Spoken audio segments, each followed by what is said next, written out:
اگر کامیاب ہونا چاہتے ہو تو آرام کو اپنے اوپر حرام کر لو۔ ایک ایلیگیٹر ایک مگرمچھ میں اتنی طاقت ہوتی ہے کہ یہ شیر کو بھی مار سکتا ہے۔ شیر جو کہ جنگل کا بادشاہ ہے، اس کے لیے بھی ایلیگیٹر کے تیز دانتوں سے بچنا بہت مشکل ہوتا ہے، لیکن اسی ایلیگیٹر کو ایک عام آدمی بھی مار سکتا ہے، آسانی سے، بالکل آسانی سے۔ اس وقت جب ایلیگیٹر کھانا کھا لیتا ہے، اپنا پیٹ بھر لیتا ہے، سیٹسفائی ہو جاتا ہے، تو پھر یہ ایسی سٹیٹ میں چلا جاتا ہے جیسے یہ پیرالائز ہو۔ اس حالت میں یہ اپنا دفاع نہیں کر سکتا، مارا جاتا ہے۔ تو اگر ہم بھی چھوٹی چھوٹی کامیابیوں سے سیٹسفائی ہو کر بیٹھ جائیں کہ بس اب زندگی میں آرام ہی آرام ہو، سکون ہو، کوئی ٹینشن، کوئی پریشانی نہ ہو، تو کیا ہم ایسی زندگی چاہتے ہیں؟ اگر ہم یہ چاہتے ہیں تو زندگی میں کبھی کامیاب نہیں ہو پائیں گے، کبھی اونچا نہیں اڑ پائیں گے۔ کامیاب ہونا ہے تو آرام کو اپنے اوپر حرام کرنا ہوگا۔ سکون کی تلاش نہ کرو، کام کی تلاش کرو۔ چیلنجز کو، مشکلوں کو، پریشانیوں کو اپنی زندگی میں ویلکم کرو۔ کھانا، پینا، سونا، آرام کرنا، یہ سارے الفاظ اپنی ڈکشنری سے ڈیلیٹ کر دیں۔ اور دوستو، دوسری بات یہ کہ سیکریفائس کرنا سیکھو، تکلیف اٹھانا سیکھو۔ ایگل کی عمر جب 40 سال کی ہوتی ہے تو اس کے پار اتنے بھاری ہو جاتے ہیں کہ وہ اس کا اپنا وزن بھی نہیں اٹھا پاتے۔ اس کے لیے اونچی اڑان بھرنا مشکل ہو جاتا ہے، اس کی چونچ ٹیڑھی ہو جاتی ہے، اس کے لیے شکار کرنا بھی مشکل ہو جاتا ہے۔ اب ایگل کے پاس دو راستے ہوتے ہیں، ایک تو یہ کہ وہ بھوک پیاس سے سسک سسک کر مر جائے، لیکن ایگل دوسرا اور مشکل ترین راستہ چنتا ہے۔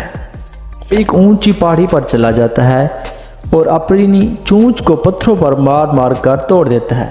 وہ تکلیف اٹھاتا ہے، سیکریفائس کرتا ہے اور پھر انتظار کرتا ہے نئی چونچ کے اگنے کا۔ نئی چونچ اگتی ہے تو اس کے ساتھ وہ اپنے پروں کو ایک ایک کر کے اکھاڑ دیتا ہے، اپنے پاؤں کے ناخنوں کو اکھاڑ دیتا ہے، اور پھر وہ انتظار کرتا ہے نئے پروں کے اگنے کا، ناخنوں کے نکلنے کا۔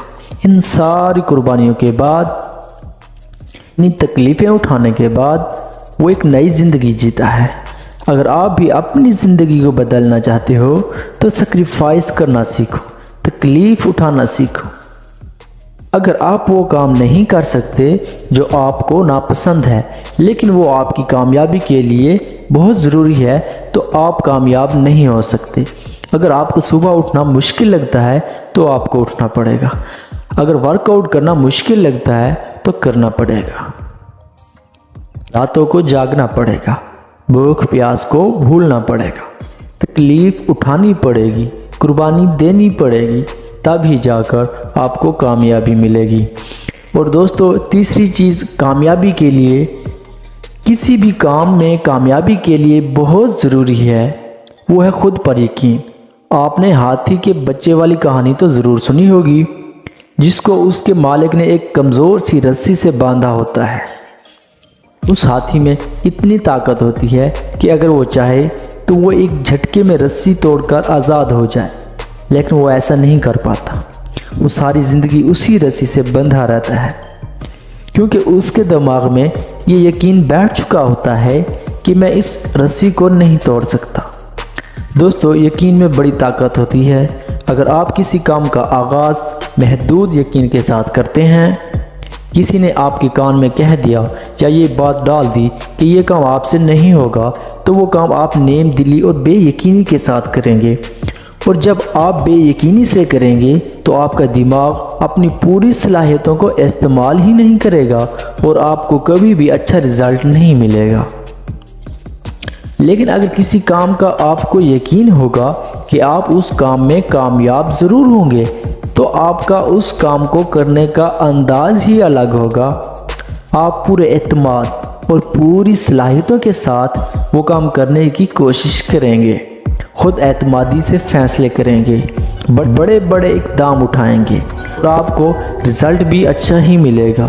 اسی لیے دوستو، اگر آپ کسی کام میں کامیابی چاہتے ہیں تو شرط یہ ہے کہ آپ وہ کام پورے یقین کے ساتھ کریں، کامیابی کے یقین کے ساتھ کریں۔